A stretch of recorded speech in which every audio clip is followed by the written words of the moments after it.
Olá! A Comissão de Direitos Humanos e Minorias daqui da Câmara realizou um seminário para discutir a violência contra crianças e adolescentes no ambiente virtual. O evento foi proposto pelo deputado Raimon, do PT do Rio de Janeiro, presidente do colegiado.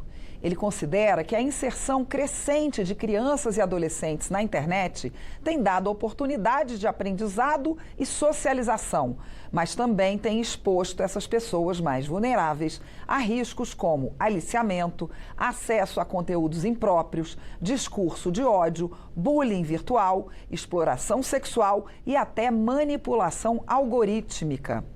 Eu converso agora sobre o tema com o deputado Raimon. Olá, deputado, muito bem-vindo. Deputado, nessa reunião, o que vocês viram de novidade em termos de o que está acontecendo e de respostas para esses problemas?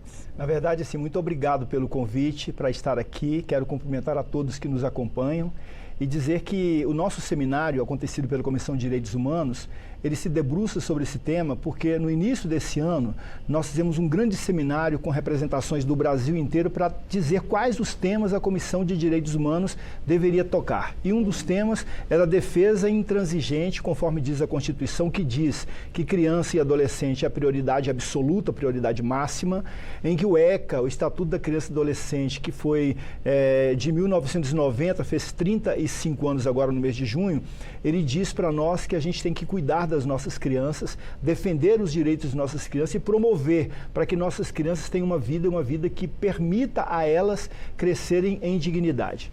Esse encontro de hoje, ele teve a possibilidade de trazer algumas plataformas que lidam com as questões digitais, com o ambiente digital. Esteve conosco o Discord, esteve conosco o Google e o YouTube, e outras redes também foram convidadas, mas não compareceram.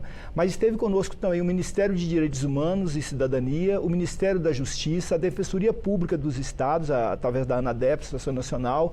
Teve também conosco alguns outros especialistas que discutem esse tema.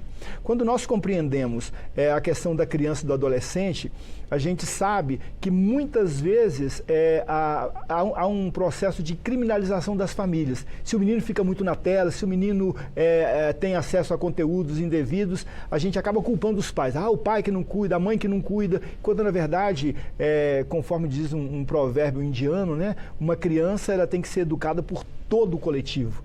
Então, há uma responsabilidade social de governos, uma responsabilidade social da sociedade civil que se organiza para isso, também das plataformas, todo mundo tem responsabilidade. Então, nós fizemos hoje uma tentativa de tirar essa pecha de dizer que as famílias são as únicas responsáveis. As famílias também são responsáveis.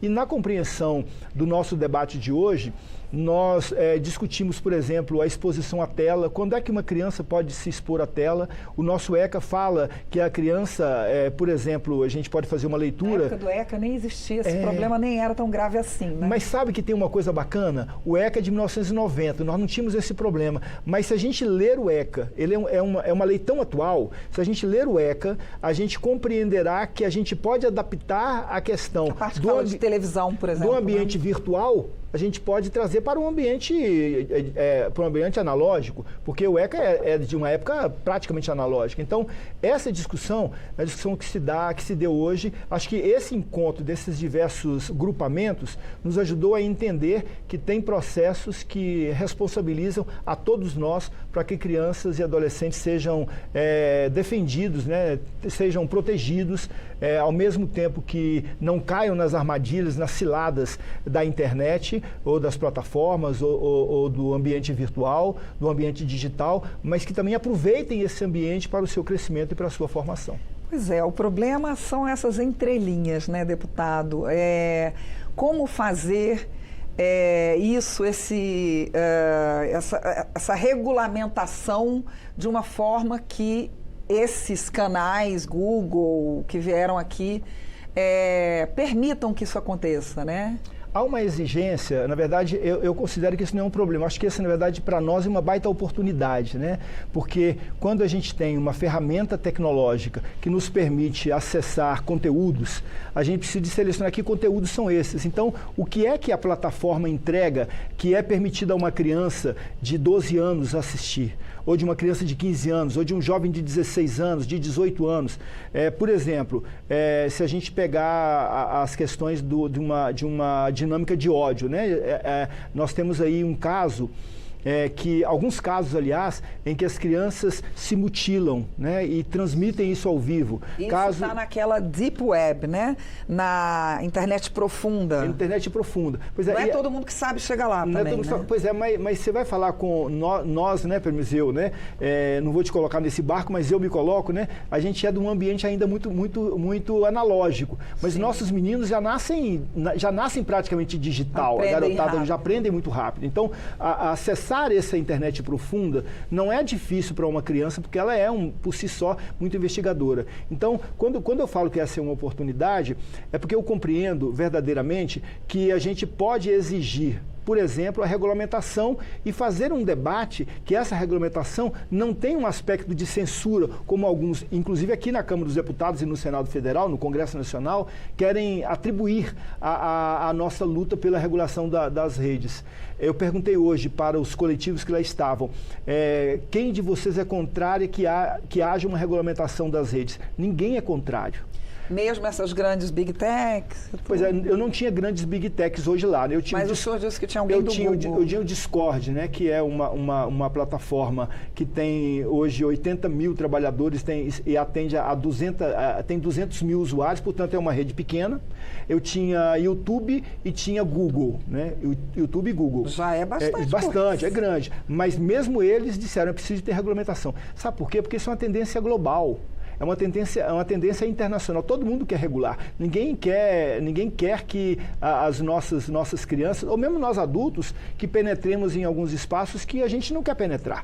A gente não pode ser invadido. Então, a gente aproveita esse debate de hoje para dizer assim, nós precisamos caminhar com uma responsabilidade de todos, uma responsabilidade compartilhada para a gente garantir a regulação das redes, para a gente garantir, por exemplo, o tempo de tela, para a gente garantir e fazer um debate pedagógico com a sociedade de quando é que uma criança pode ter um telefone na mão. Eu tenho que definir para uma família? É aos 5 anos, é aos 6 anos, é aos 7 anos, aos 8 anos. Se a gente ler o ECA um pouquinho... Tem criança que com 2 anos com 2 anos já está, né? Às vezes, para ocupar uma criança, você bota lá um telefonezinho no carrinho de bebê, não é isso? Então, como é que está a regulação hoje da internet, deputado? A gente ainda sofre alguns impactos, por quê? Porque nós temos o Marco Civil da Internet. Esse Marco Civil da Internet, na minha leitura, ele já está desatualizado. Na leitura do próprio governo, do Ministério da Justiça, do Ministério de Direitos Humanos, né, que lida com esse tema, a gente acha que já está desatualizado. Mas nós ainda padecemos de uma resistência no Congresso Nacional, porque a gente acabou vivendo uma época em que as pessoas querem uma liberdade como se fosse a liberdade, aquela liberdade que eu posso tudo, né? A nossa relação, ela é sempre limitada. A minha liberdade, ela esbarra em alguns limites. E aí a gente tem ainda uma queda de braço para poder fazer pedagogicamente a sociedade entender e o parlamento entender que nós não estamos falando de censura, nós estamos falando de regulação para o bem da sociedade num todo. Esses grupos de aliciadores que depois levariam esses adolescentes para a exploração sexual, eles têm sido encontrados pela Polícia Federal? Pois é, hoje também estava a Polícia Federal, eu esqueci de falar sobre isso. E a Polícia Federal, ela tem uma vigília sobre isso muito permanente. Esteve conosco um delegado da Polícia Federal que falou, inclusive, da parceria que tem com os grupos que lá estavam. Ele citou 1 ou 2, que eu não vou citar aqui agora, porque posso incorrer em algum equívoco, mas citou 1 ou 2 que ele tem muita dificuldade de ter parceria. Mas um deles eu me lembro, ele citou o X, uma dificuldade de ter parceria do X para fazer esse acompanhamento. Mas o Discord, por exemplo, eu perguntei para a moça do Discord e o policial federal, de certa forma, assegurou um pouco a resposta da representante do Discord, uma senhora que veio dos Estados Unidos para participar dessa atividade, veio direto de lá da matriz do Discord. o policial depois assegurou a verdade, o tempo de resposta que ela dá à Polícia Federal é um tempo de resposta muito rápido. Então, quando se precisa brecar um conteúdo, quando se precisa tirar um conteúdo, uma outra coisa, né, que é bastante bacana que a gente pôde perceber hoje, é que um adolescente, quando ele se inscreve, quando ele entra, existe, nessas plataformas que tiveram hoje, existe um caminho para que haja uma identificação, porque o menino pode dizer que tem 14 anos e ter 8. Né? Então, aí há um pedido de foto, de digitalização da imagem. Então, há todo um movimento feito em parceria com a Polícia Federal e com o Ministério da Justiça para que, de fato, a gente erre menos e, de fato, as crianças digam a idade que têm e não camuflem isso. É um assunto cheio de meandros, mas, infelizmente, o nosso tempo acabou. Muito obrigada, deputado. Que agradeço. Eu conversei com o deputado Raymond, do PT do Rio de Janeiro, sobre a violência contra crianças e adolescentes no ambiente virtual da internet e as possíveis respostas que se pode dar a isso. Eu sou Mariana Monteiro e você pode rever ou compartilhar esta edição do Palavra Aberta, que fica no YouTube da Câmara. Até a próxima.